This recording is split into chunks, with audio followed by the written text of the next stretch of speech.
All right, so let's get into your whole life story. We like to start from the beginning. Where are you from? Where are you grad? And what was it like growing up? Okay, where I'm from. I say I'm from Maui. That's where I grew up. That's what I consider my Onehanau. However, my Ainaha now, Mm, because I wasn't born on Maui, is actually Washington, D.C. My mm, dad is from the East Coast, so all of my ohana on my dad's side is over there.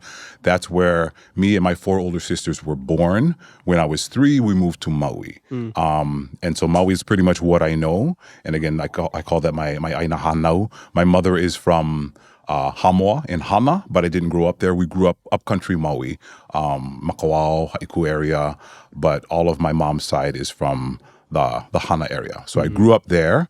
Uh, to Makawao Elementary School, Kalama Intermediate, graduated from Maui High School because I never get in KS. And my time never have KS Maui. Uh-huh. There's only Kapalama. Yeah.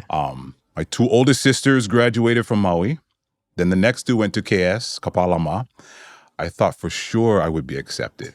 I learned all the songs, Imua Kamehameha, Sons of Hawaii, all the Kamehameha songs, and I didn't get in. I tried 3 years in a row and I didn't get in. Wow, So I ended up graduating Kamehameha. from Maui High School. And yeah, I loved it. I hope if you work for Kamehameha and you're listening to this, you feel Right. super bad. Yeah.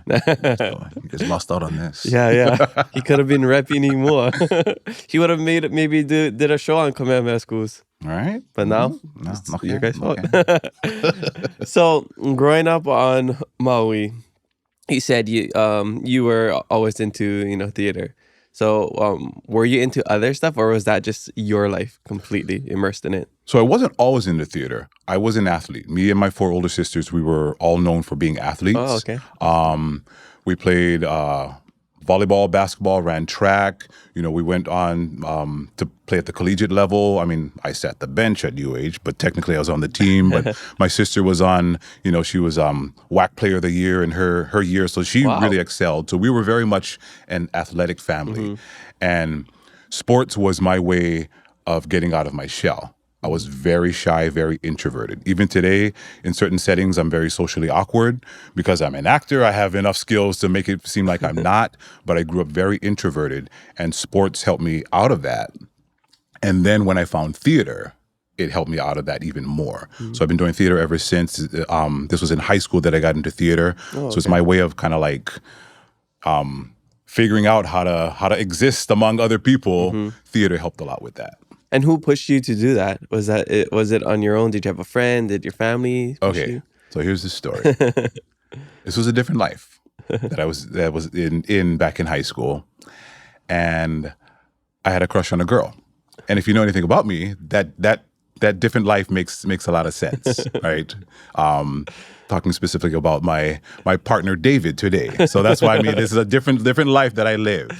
So I had a crush on a girl who I heard was going into the drama program. Hmm. So I enrolled in the drama program, and she was dropping the class the same time I was enrolling in it. Oh, But I ended up connecting with all the theater freaks and the hippie type people that were like, you never spent time with them, especially as an athlete, right? Because that was like, oh, that's not cool. But I connected with them, and I was able to again come out of my shell and find ways to really express myself through theater, and that was the beginning of my real journey through the arts. so you did both simultaneously, theater and sports, or did you have to? I don't know if you're familiar with High School Musical. Did you have to give up one to pursue another? No, I did both. Well, actually, okay. Here's the rest of that story. I did theater my junior year, and I did that and sports. But then I got caught up in like, oh no, what if too many people find out? So I dropped out for my senior year, even though the drama teacher chose all of these scenes and plays for me to be in because I really excelled in it. I was too ashamed to let people know that I was into that kind of thing. So I didn't do it my senior year. So it wasn't until college where I picked it up again, and then it really got going. So that's the full story. Okay. And then you went to Manoa. Yep. Okay. UH. Nice. And they had a theater program over there. Is that what you majored in? Yes. Okay. Yep. Nice. Well, I know because we talk about Shangri-La and that was made by Doris Duke.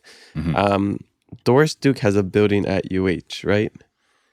Why am I Maybe. I familiar don't with know. her name? She might. I feel like something I I don't can know. Google later. Yeah.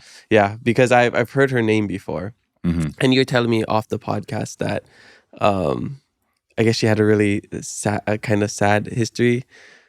Well, I think there's a sadness to it Mm-hmm. because she was one of the richest people in the world during her time, and she came into that money when she was 12 years old. So she grew up with no parents and all the money in the world, which doesn't equate to happiness. Mm-hmm. In my when I think about the life she lived, very probably trying to get out of the public eye and just be a teenager. But I don't think she had the opportunity to do that because she had so much money, and that money is still around. So you're probably thinking of the Doris Duke Foundation, which funds Mm, a lot of artists and a lot of things. That money is still there. that's definitely what it Yeah, is. so Yeah. that's what it is. So yeah, and she she lived a life that she did the best she could do with being in a weird situation. I think again, I Okay. don't feel sorry for her because it's a lot of Yeah. money, and she could do Yeah. whatever Yeah. she wants. But I do feel sad sometimes when I think about her story. Yeah, that's a good way to put it. There is some sadness Yeah. in the story. Okay, so when you were at UH, what was that time like?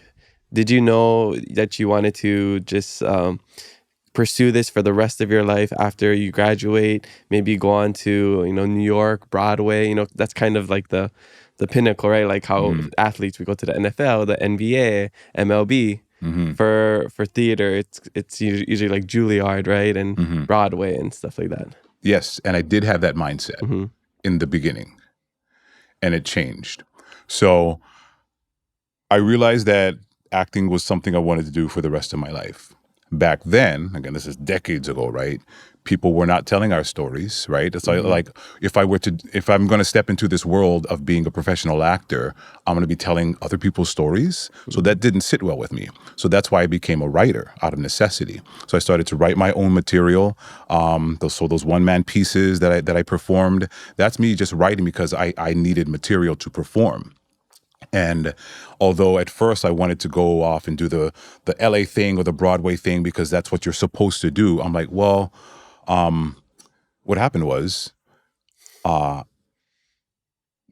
the kupuna kept me here. Mm-hmm. And I honestly believe that's what happened because I was about to go to LA and stay on a friend's couch and do the LA thing, but those doors closed.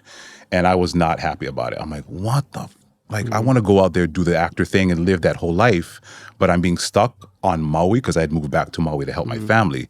That's what kept me on Maui. Only to find out that that's when my career started to take off. I really connected with the right people, and I started performing pieces that were of our culture. I did my first one-man show on Maui about Kaulula'au. I toured that. I started working at Ulalena. So all of these shows, professional shows that were Hawaiian shows. And that's the kupuna telling me is like, no, you need to stay here, continue to get fed, continue to move our people forward through your art. If that LA stuff and Broadway stuff comes later, that's fine, but that's not the pinnacle for you. And that doesn't need to be the pinnacle for those who come after me. So then I started to realize, oh, I also have kuleana. I'm one of the first, Kanaka actors to do the full on, put, to step into that world, which means, okay, all these ones that follow, I gotta show them first that it's possible to do this, to make a living and excel and reach that level of excellence. So that's when I took on that kuleana of like, okay, I gotta be that example. I gotta be the one for those who are gonna follow.